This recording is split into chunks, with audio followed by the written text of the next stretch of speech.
अनंत कोटी ब्रह्मांड नायक राजाधिराज योगीराज परब्रह्म सच्चिदानंद सद्गुरु अक्कलकोट निवासी श्री स्वामी समर्थ महाराज की जय. हे स्वामी भक्तांनो, आपले या चॅनेलमध्ये खूप खूप स्वागत आहे. मी स्वामी सेवेकरी आपणास ऐकवत आहे श्री शंकर महाराज यांच्या भक्तिकथा. ते आपण शेवटपर्यंत मनापासून नक्की ऐकावे अशी मी आपणास विनंती करते. त्याचबरोबर आज आपण पाहणार आहोत की तुळजाभवानी रूपाने दर्शन ही कथा. ती आपण नक्की ऐकावी. त्याचबरोबर आपणास ती आवडल्यास लाईक, कमेंट, शेअर, सबस्क्राईब करायला विसरू नका. चला तर आज आपण पाहतोय तुळजाभवानी रूपाने दर्शन. एकदा महाराजांच्या मनात आले की आपण तुळजापूरला तुळजाभवानी मातेच्या दर्शनाला जावे. महाराजांनी तो विचार सर्वांना बोलून दाखवला. तेव्हा अनेक भक्त त्यांच्याबरोबर तुळजापूरला जायला तयार झाले. सारेजण प्रवास करून तुळजापूरला आईच्या मंदिरापाशी आले. तेथे येऊन पाहतात तेथे तोबा गर्दी होती. भक्त दाटीवाटीने आत शिरत होते. एवढ्या गर्दीत आपल्याला व महाराजांना लवकर दर्शन होईल की नाही ही चिंता भक्तांना वाटत होती. त्यात महाराजांचं शरीर वेडवाकडं होतं. त्यांचं चालणंही मंद होतं. अशा स्थितीत महाराजांना गर्दीत कसं न्यावं हा प्रश्न भक्तांना पडला होता. महाराज आणि सारेजण मंदिराच्या दारापाशी उभे होते, पण आत जायला वाट सापडत नव्हती. तेवढ्यात महाराज वेगाने माघारी वळले आणि तरातरा चालत एका घनदाट वृक्षाच्या खाली एका दगडावर बसले. सारे भक्त त्यांच्या मागे धावले. महाराज सर्वांना म्हणाले, देवी माता काय फक्त मंदिरातच आहे काय? अरे, देवी तर इथेही आहे. त्यामुळे गर्दीत घुसून दर्शन घेण्याची गरज काय? महाराजांच्या बोलण्यावर सारे चकित झाले. महाराजांनी डोळे मिटून ध्यान लावले. काही वेळात तिथे महाराजांच्या जागी साक्षात आई तुळजाभवानी दिसू लागली. हा चमत्कार बघून भक्तांनी देवीला कोपऱ्यापासून नमस्कार केला. काही क्षणात परत तिथे महाराज दिसू लागले. लोकांना महाराजांची थोरवी आधीच समजली होती.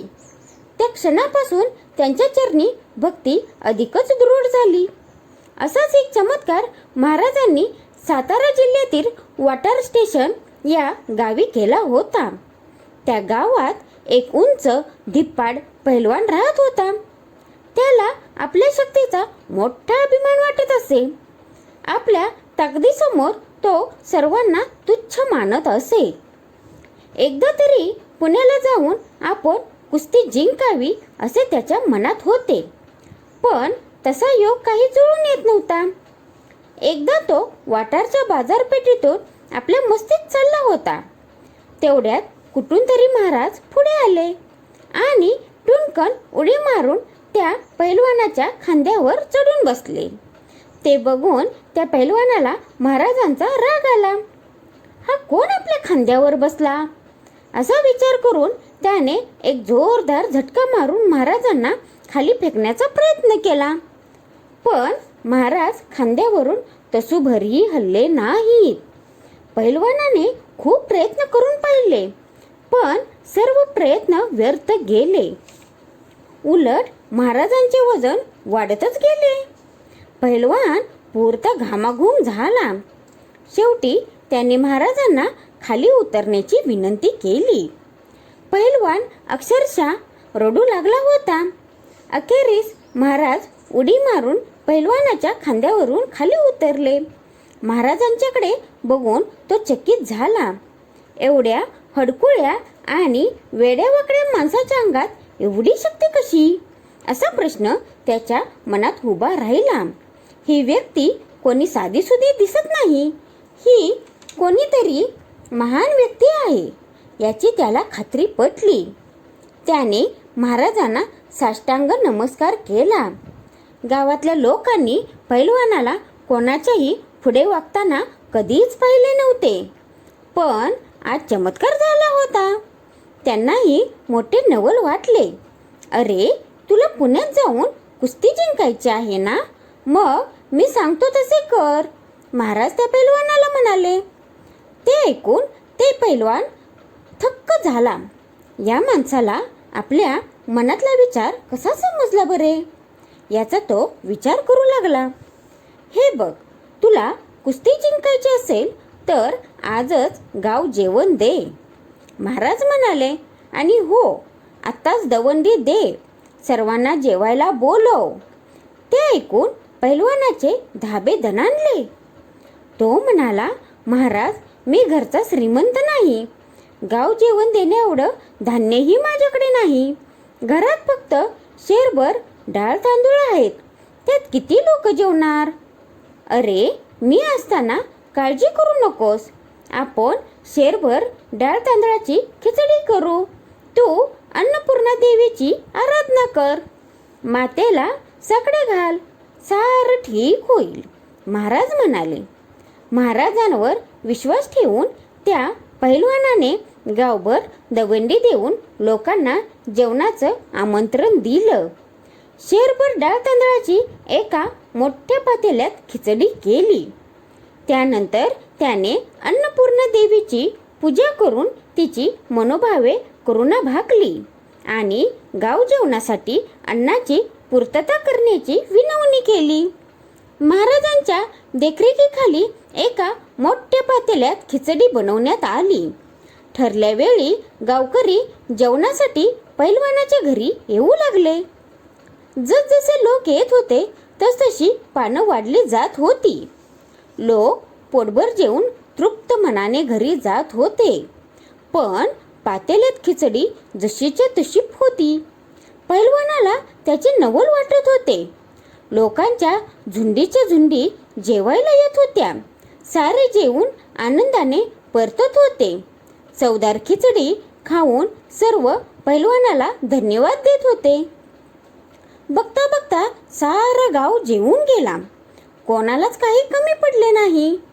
पैलवानाला तो चमत्कारच वाटला होता. त्याचं मन बदललं होतं. त्याचा गर्व नाहीसा झाला होता. महाराजांच्या चरणी त्याची भक्ती जडली होती. योग असा की काही दिवसातच पुण्यात कुस्तीचा सामना ठरला होता. पैलवान तिथे गेला. कुस्ती खेळून त्याने एका मोठ्या नामांकित पैलवानाचा पराभव केला. त्यामुळे जमलेल्या लोकांनी एकच जल्लोष केला. आनंदाच्या भरात लोकांनी पैलवानाला उचलून घेतले. खांद्यावर बसवून त्याची वाजत गाजत मिरवणूक काढली. मिरवणूक बुधवार पेठेतल्या स्वामी समर्थ मठासमोरून जात असताना पैलवानाला स्वामींच्या मठाजवळ महाराज उभे असलेले दिसले. तो पैलवान मिरवणूक थांबवून महाराजांजवळ आला. महाराजांच्या चरणी त्याने लोटांगण घातले. महाराजांना आपल्या खांद्यावर बसवून वाजत गाजत त्यांची मिरवणूक काढली. बघितलं ना कशी आहे श्री शंकर महाराज यांचीही लीला आणि श्री स्वामी समर्थ यांचीही लीला. तर आपणपर्यंत ती नेहमी आपण ऐकत जावा, त्याच्यामुळे आपणालाही त्यातून एक प्रेरणा मिळते. माणसाने कधीही गर्व करू नये, कधीही स्वार्थी असू नये, माणुसकी चांगली ठेवावी. देव नेहमी चांगल्या मनाच्या माणसाबरोबर असतात हे नेहमी लक्षात ठेवावे. तुमचे कर्म चांगले असेल तर तुम्हाला कितीही अडीअडचणी आल्या तरी पण तुम्ही त्यातून नीट निघता, म्हणजे तुम्हाला काहीही त्रास होत नाही. नेहमी स्वामी समर्थ हे आपल्या बरोबर आहेत, त्यांच्यावर नेहमी विश्वास ठेवा. तुम्ही कितीही तुम्हाला अडीअडचणी संकटे आली त्यात तुम्ही हार मानू नका आणि भक्ती सोडू नका, हे मी तुम्हाला आवर्जून सांगेन. त्यामुळे अजूनच आपली भक्तीही दृढ होते आणि नेहमी श्रद्धा ठेवावी, कारण स्वामी परीक्षा घेतात हे नेहमी लक्षात ठेवा. आणि त्या जर परीक्षेत तुम्ही उत्तीर्ण झाला म्हणजेच पास झाला तर तुम्हाला एवढं दोन हातात पुरणार नाही, एवढं तुम्हाला म्हणजे भेटेल सुख की तुम्ही ते विश्वासच ठेवणार नाही की मी एवढं काय केलं म्हणून मला एवढं भेटलं म्हणून. हे मी तुम्हाला सांगते. खरंच तुमचं काहीही असू दे, आजारपण असू दे किंवा काही पैशाची अडचण असू दे किंवा काहीही अडीअडचणी असू दे, पण त्यातून तुम्हाला योग्य मार्ग मिळतो हे तुम्ही नेहमी लक्षात ठेवा. श्री स्वामी समर्थ यांचा जप तुम्ही चालता बसता उठता नेहमी करावा हे मी तुम्हाला नेहमी प्रत्येक व्हिडिओत सांगत आलेली आहे. आणि स्वयंपाक करताना तर श्री स्वामी समर्थ यांचे नाव आवर्जून मुखात असू देत. त्यामुळे आपल्या घरातले जे जेवतात त्यांच्याही मुखात म्हणजे एक सकारात्मक ऊर्जा निर्माण होते आणि त्याच्यामुळे सर्व काही चांगलेच होते आणि सर्वांचे कल्याणच होणार. श्री स्वामी समर्थ हा जप मात्र आवर्जून करावा. ज्याला शक्य असेल त्यांनी जशी पूजा अर्चा केली तरीही चालेल. मी त्याबद्दल काही बोलणार नाही. शेवटी तुमचं कर्म चांगला असेल तर सर्व चांगलंच होणार हे नेहमी लक्षात ठेवा. आणि ज्याचं हा बाबा तुम्ही पूजा अर्चा भरपूर करताय पण इकडे दुसऱ्यांना नावं ठेवता, दुसऱ्या माणसांना नावं ठेवता, तुम्ही काय तर म्हणजे दुसऱ्याचा तोटा करता किंवा काय करता, तर तेव्हा तुमच्याबरोबर कुठलाही देव तुमच्याबरोबर असणार नाही हे मी तुम्हाला सांगेन. तुम्हाला संपत्ती भरपूर मिळेल, सर्व मिळेल, पण शेवट हा नेहमी चांगल्या कर्माचाच होतो हे नेहमी लक्षात ठेवा. तर असो, मी जरा जास्त बोलले असेल तर मला माफ करावे. पण आजची केलेली सेवा मी श्री स्वामींचरणी अर्पण करते. काय चुकलं असेल तर त्यांनी मला माफ करावं. हे स्वामी गुरुवर्य तुमचा कृपाशीर्वाद कृपादृष्टी सदैव आमच्यावर निस्सीम असू देत. तुमच्याबद्दलची श्रद्धा सदैव आमच्या मनात वास करू देत. सगळ्यांचं कल्याण करावं. काय चुकलं मागलं असेल तर आम्हाला माफ करावं. तुमचा वरदहस्त सदैव आमच्या मस्तकावर सदैव असू देत आणि आमचे मस्तक सदैव तुमच्या चरणी लीन असू देत. श्री स्वामी समर्थ. जय जय स्वामी समर्थ. श्री स्वामी समर्थ. जय जय स्वामी समर्थ.